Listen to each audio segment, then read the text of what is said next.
So ito na nga yun mga kaibigan ko. 'Di ba? Sobrang gondo. Gondo. O, 'di ba?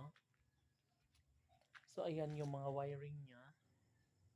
May mga butas na, may mga outlet, saksakan na siya yan, ganyan. 'Di ba? Tapos ito yung CR. Ayan. Hindi pa siya nalalagyan ng ano, yung bowl, toilet bowl.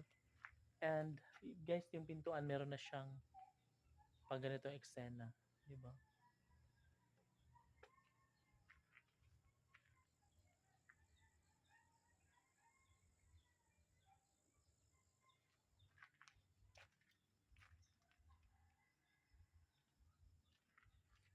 Di ba? Siya.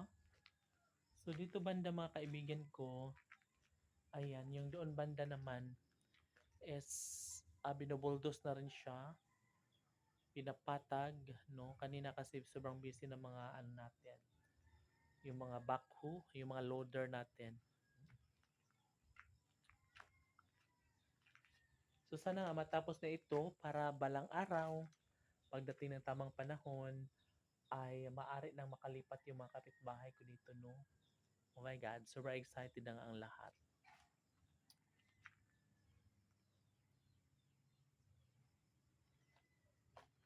'Di ba? Nakakatuwa mga kaibigan.